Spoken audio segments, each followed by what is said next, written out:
Welcome to AI on the Block, featuring Max Ledger and Allison Hashwell, presented by Evolve Blockchain.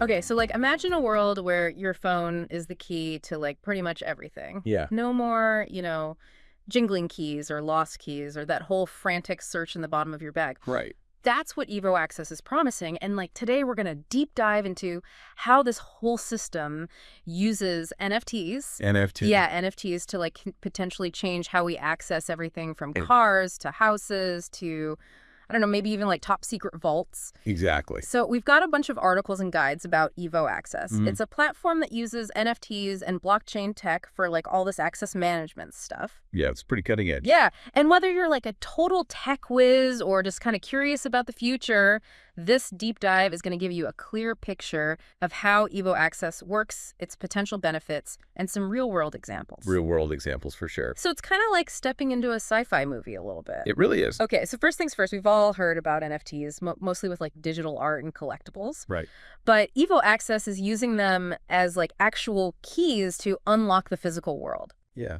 It's a pretty big shift. So instead of fumbling for my keys, I could just tap my phone to unlock my car, my house. Exactly. And your office, basically anything with a lock. That is so cool. It's leveraging the unique properties of NFTs to create a more secure and flexible access system.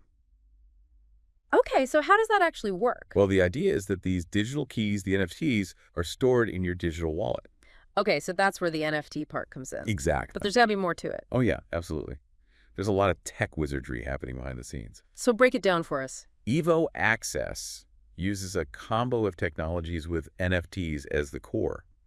Think of NFTs like digital certificates of ownership. Okay. Each one is totally unique and can't be divided, which is where the security comes in. Gotcha. These NFTs are stored on a blockchain, which is kind of like a decentralized database that's super hard to tamper with. Wait, so when you say decentralized? It means that the information isn't stored in just one place. Oh, is it? Yeah, it's spread out across a network of computers called nodes, making it really secure and basically hacker-proof.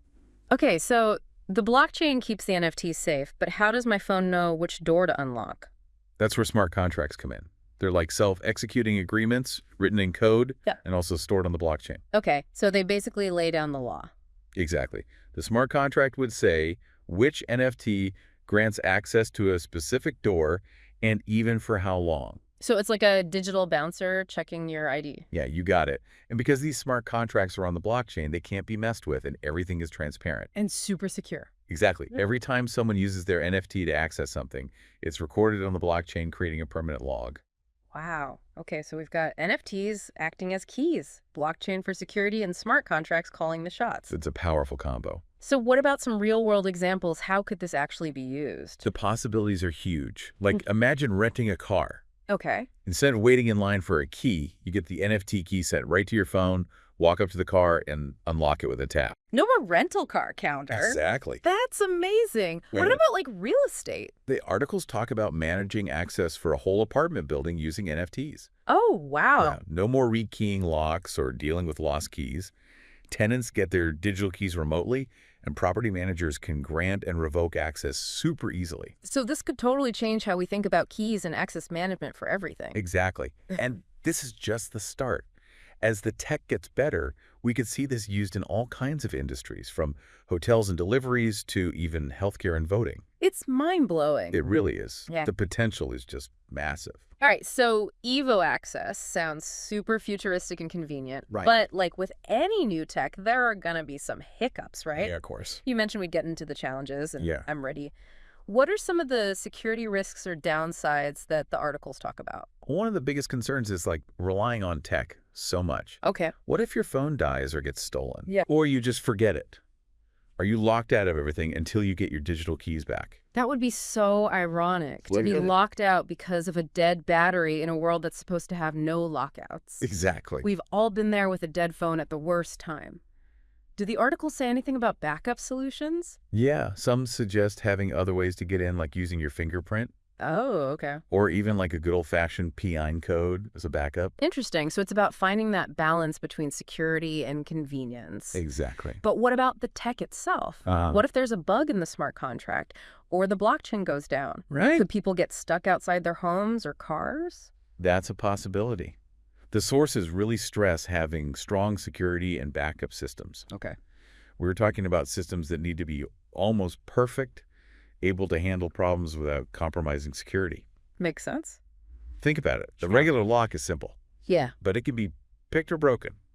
A high-tech system is complex, but it could be affected by a power outage or a software glitch. So it's like comparing a medieval castle to a super high-tech security system. Exactly. They both have their strengths and weaknesses. For sure. The castle is strong, but someone could break in with a battering ram. Right. The high-tech system is fancy, but could be shut down by a power outage or a software problem. Yeah, it's about weighing the pros and cons and making sure these digital systems are designed with multiple layers of security. Okay, and what about the bigger picture, like how this affects society as a whole? That's a great point. What are some of the concerns there? Well, one thing the articles bring up is the possibility of more surveillance. Oh, wow. If every time you unlock something, it's recorded on a blockchain that can't be changed, Yeah. that data could be used to track people and see where they go. It raises questions about privacy. It's kind of a double-edged sword. Yeah, On the one hand, it could be really good for security, right. but on the other hand, it could be misused. It's exactly. Finding the balance between security and privacy is going to be a key challenge. Definitely. And what about jobs? Could this tech replace people's jobs? The articles mention that too. If Evo Access automates a lot of the stuff that security guards, property managers, and even locksmiths do, Yeah. it could lead to job losses. That's a worry. It seems like automation is always a concern with new technology. It is. Uh. But it's important to remember that new tech also creates new jobs. True. Look at computers and the internet. Some jobs were lost, Right. but tons of new ones were created in things like software, web design, and digital marketing. So it's not like jobs vanish completely. It's Yeah. more like the types of jobs that are needed change. Exactly. It shows how important it is to be adaptable and keep learning new skills. What about people who don't have smartphones or aren't comfortable with tech? That's a really important question. Yeah. We can't assume everyone has a smartphone or knows how to use digital tools. All right. Solutions need to work for everyone, no matter their tech skills. It would be a shame if something designed to improve access actually made things harder for some people. Absolutely. The goal should be to help everyone, not leave people behind. Okay, so we've talked about a lot of potential challenges, but let's not forget that Evo Access could also have some really positive effects on society. Yeah, for sure. The sources mention a few that are worth discussing. Absolutely. We need to look at both sides. For one, Evo Access could make things safer, especially for vulnerable people. Right. Imagine a senior living community where residents don't have to worry about losing their keys. Yeah, Digital keys could make things much safer and more secure for them. definitely. And in general, a system like Evo Access could make things easier between people and organizations. Imagine a world where you could access your medical records vote, Wow. or even prove who you are just by tapping your phone. That would be amazing. These are all things that could improve efficiency and reduce fraud. It makes you wonder if Evo Access is just the beginning. What else could we do with blockchain to make our lives better? It's a fascinating thing to think about. It really is. Okay, so we've talked about the potential, the problems, and even like some pretty wild what-ifs. But after all this, is this really going to be how we access things in the future? Or is it just another tech thing that'll fizzle out? Predicting the future of tech is always tough. Right. But Evo Access is interesting because it's not just about the keys themselves. Okay. It's about changing how we think about ownership and permissions in a digital world. Okay, I'm listening. What do you mean by that? So right now, Evo Access is focused on physical spaces, like cars, houses, buildings. Great. But imagine applying that concept to things in the digital world. Okay. What if you could use an NFT to prove you own a song, a virtual item in a game, or even like an invention? Whoa. It's like taking the idea of a deed or a title and making it digital, making it super secure and easy to transfer. That's the trip. Think about buying a car. Instead of having tons of paperwork, the ownership could be handled with an NFT, with all the records and documents stored safely on the blockchain.